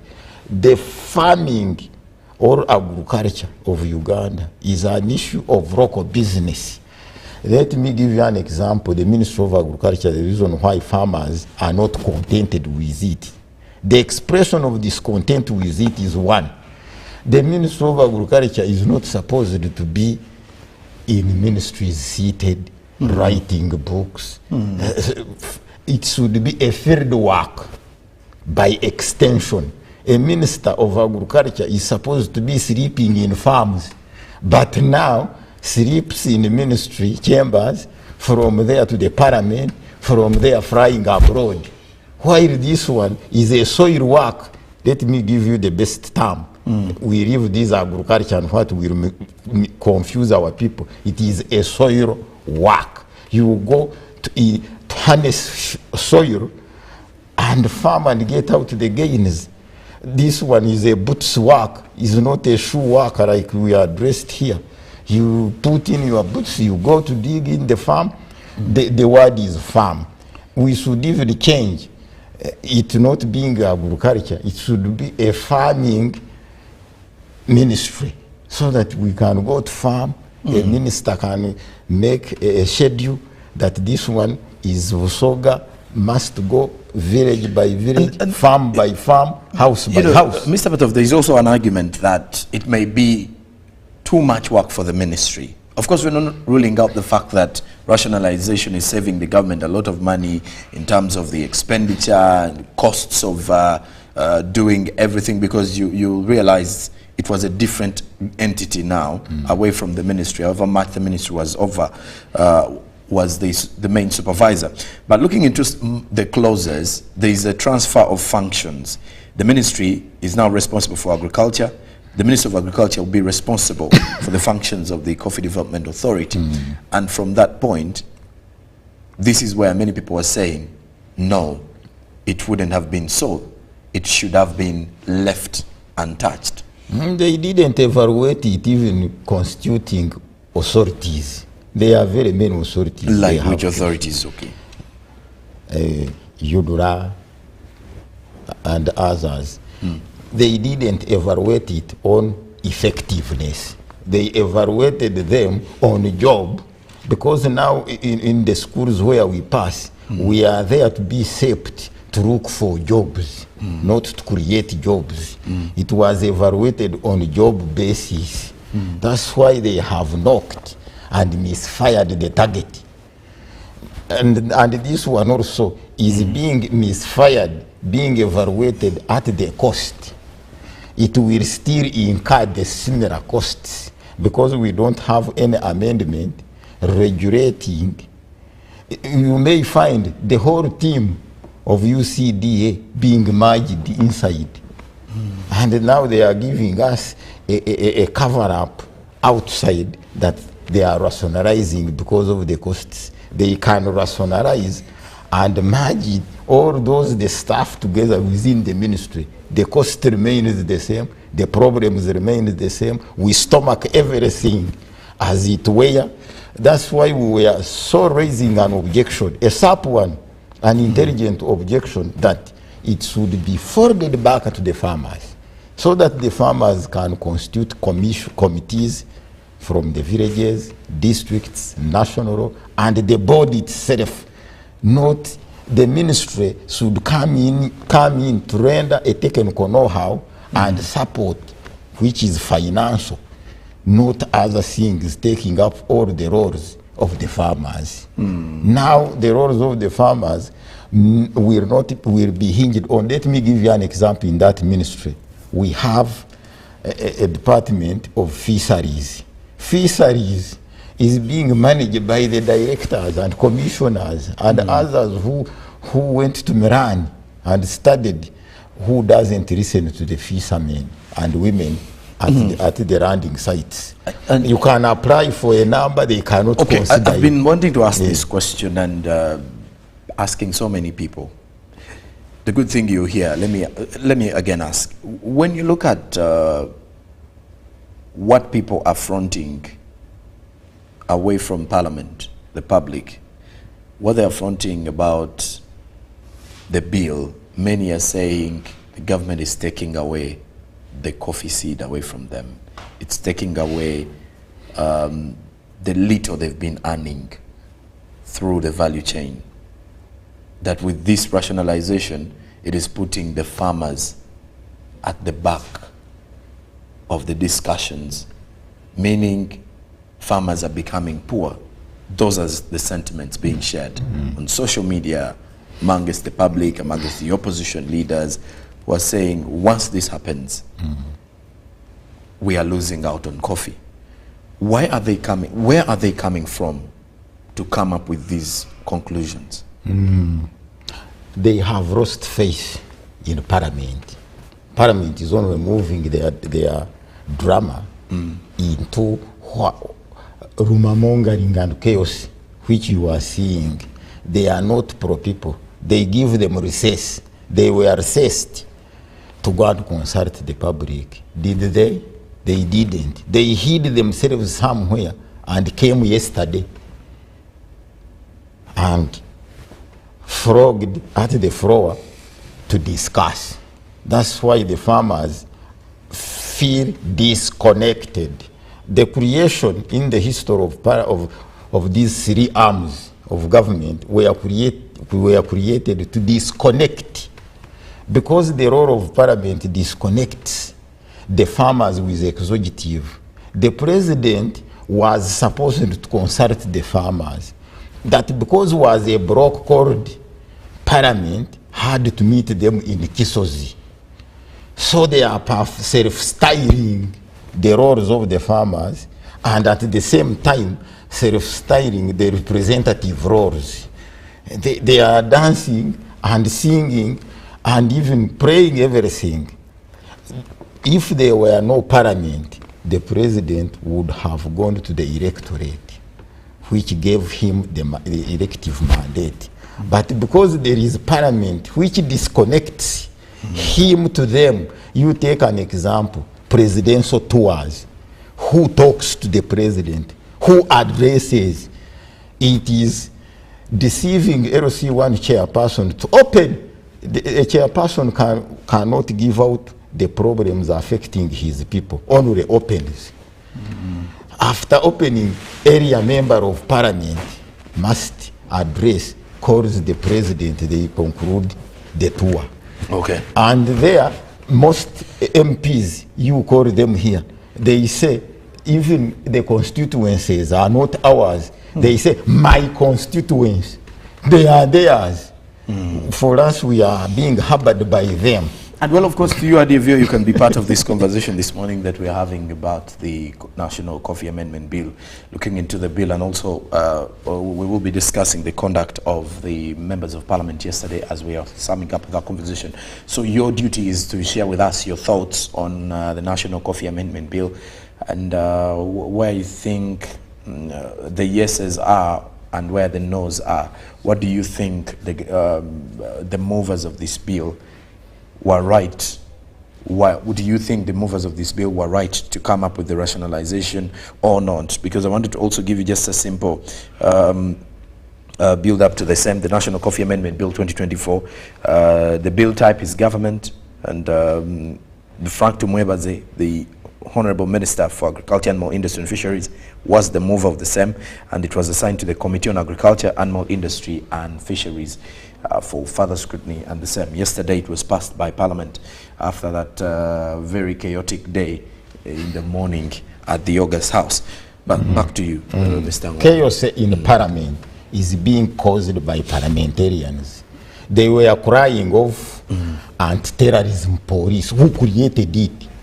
It was created by the Act of Parliament. You don't know the behaviors of the law.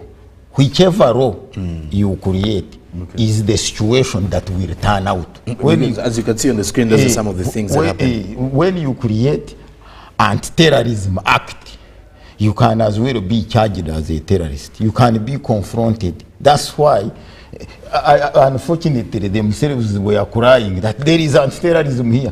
While they are themselves, they are the ones who created anti-terrorism police with anti-terrorism act. They even created another menace called crime intelligence. So those acts create trouble within the country when you are not steady, because you can create a law which can infringe rights. On the day of journalists, for NASA we called journalists. That one affected also the journalists. But the journalists didn't even support our efforts to fight the impunity which took place in Parliament. Because I ended up challenging journalists that why did you allow these people whom you cover to be immune in Parliament, and yourself, you are not immune? It so happened to them. They were laughing at me that for us there is no problem, we cover in the Parliament.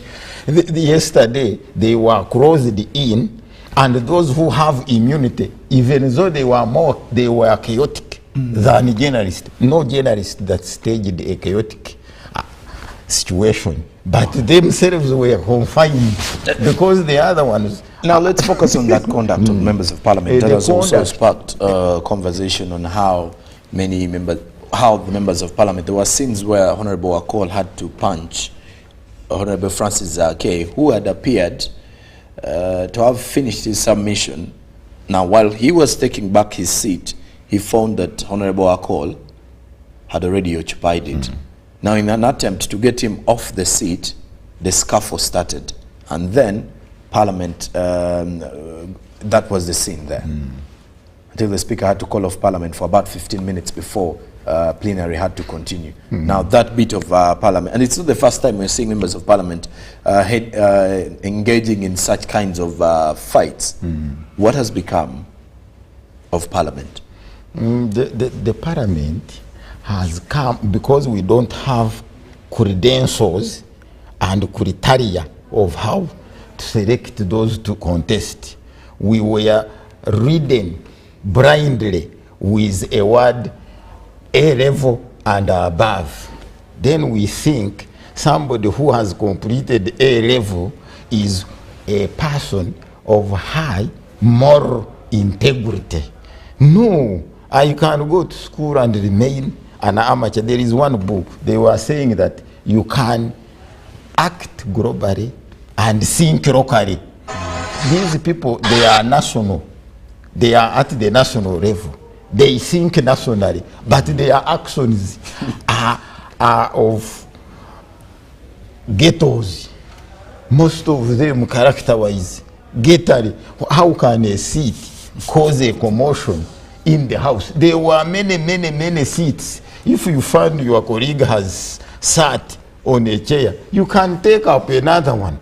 But this one is because of those characters. And now, I urge an amendment of the Election Act so that we can have people whom the public can show you that this one is a decent, humble, moral integrity, and who can be ashamed to fight before the cameras. An intelligent personnel, when the journalists come, they don't have the clubs to hit him, runs away because he fears embarrassment. These people, they are thugs, so honorable members of Parliament.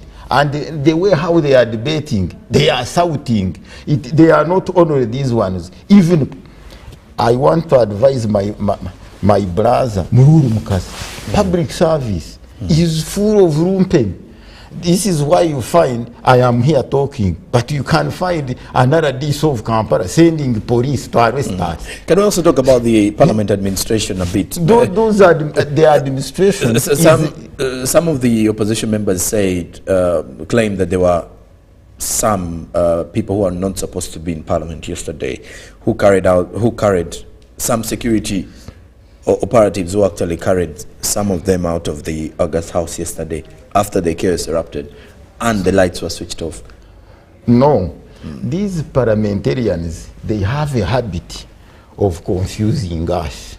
These acts allowing these operatives in the house were legislated by them.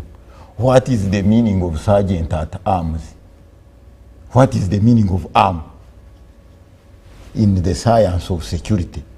Arm means anything that can protect people. Let it be a firearm, let it be what, let it be a baton. They are the ones who legislated them. But when they want to create chaos and dent themselves, thinking that they are going to dent others, they start unreasonable issues and excuses within the parliament. But everything comes with the law. Now we have a law-governed state. Everything must be applied by the law, the current law in place. Because if you empower sergeant at arms to make a joint security within the parliament, it must appear. If there is, I want to challenge them, if there is a law barring those security operatives to come to parliament, let them come out with it so that we can condemn the conduct of security. Okay. They are the ones who bring all this chaos with their acts, with their legislation. I've got a comment here from one of the viewers who says, I see some members of parliament portraying their charities learnt during childhood. Fights have never been solutions to problems, and parliament has to be taught manners of respect and treating each other with respect. Even if you train them, they will not adhere. The character of these people in parliament is one. They know how to go to funerals to bury. Okay. Fundraising. Should we dissolve the parliament? They are in fundraising. Have you ever seen them fighting? Should we now dissolve? But here, the parliamentary work, they have failed. They don't know. All of them. Okay. What they know? Going at funeral. Even if they merge there together, the opposition and the proposition, they can't fight. Fundraisings, that's their business, because they know that is the source of their votes. They don't concentrate much on, even if you can even interview them, they can fail rules of procedure. To know. You go and interview them, the best you have that right as a journalist. They will fail to know the rules of procedure.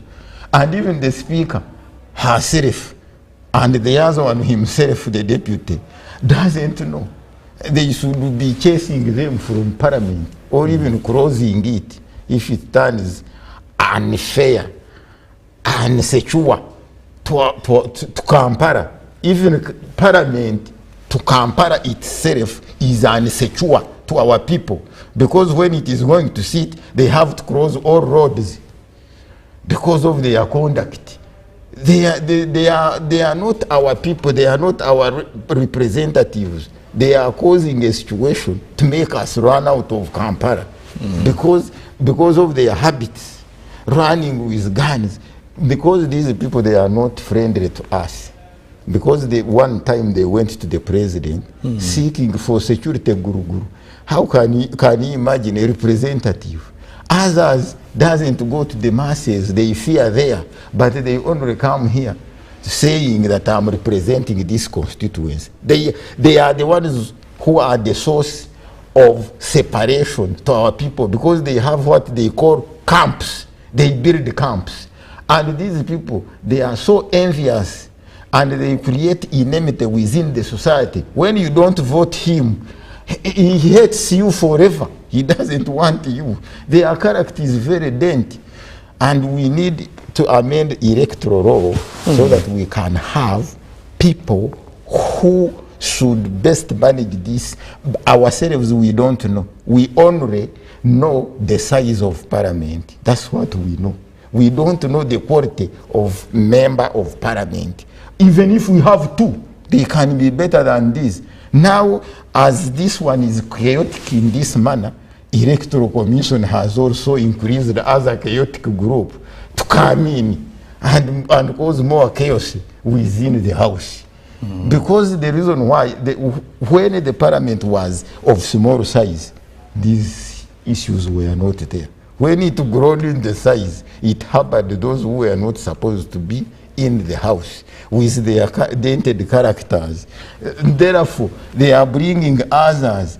When you create town councils, these people, they don't know the character of town councils. Town councils must have ghettos. And those ghettos and other unruly people will even have their leaders, because it is a question of who has won who in numbers. And as we're summing up with our conversation, Mr. Matov, let's look into the future of coffee farmers now that the National Coffee Amendment Bill was passed by Parliament. What is the future of these coffee farmers? Is it a good one? Should they be worried, or should they be happy that this has happened? No, the farmers shouldn't be very happy when we don't change the law.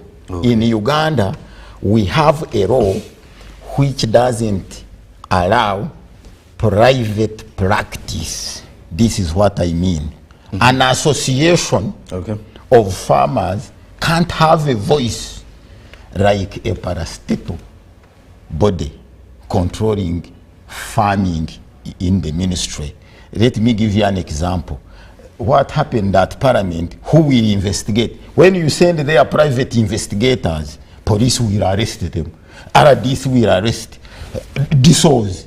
So the farmer, we wanted another law, arm of the law, arming all private registered farmers, associations, federations, cooperative societies to have a say in this matter, to decide. If they don't decide, they will have been dragged into a mess. It will not help them. That's the problem of Uganda. We have no who can advocate for us. For us, we civil people and the journalists and the farmers. We have Farmers Federation. When Farmers Federation comes in to ask to query these conducts, you will find early tomorrow a police searching their offices, detaining all of them. So we need to have to empower with a law our farmers, our civil people, so that their organizations can have a say in their business. What is worrying, they even cheat them. Government is leading cheating of the population. Because when I'm going to register a cooperative society, I pay. When I pay, I am now being controlled by police. I'm controlled by RDC. I'm controlled by DISO. Can you imagine? Which means the government itself is cheating us.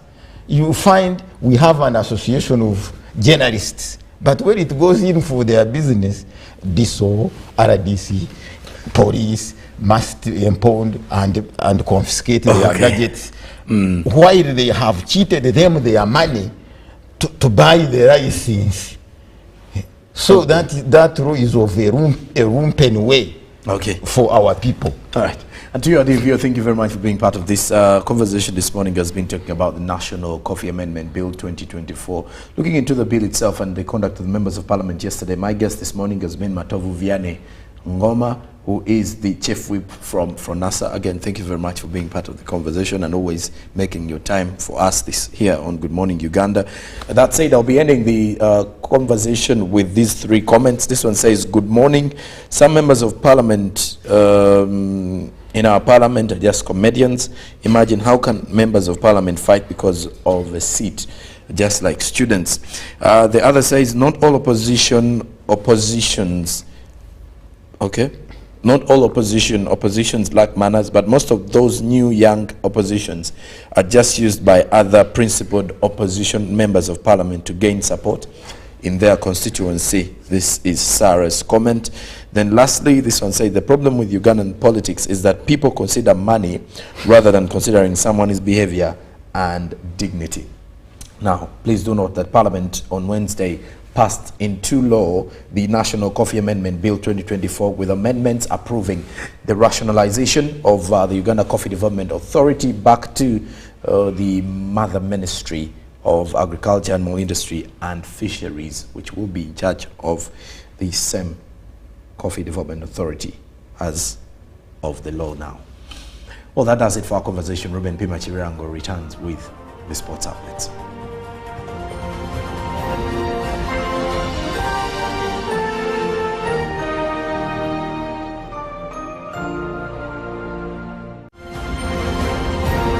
Live from UBC Studios in Kampala, this is Good Morning Uganda.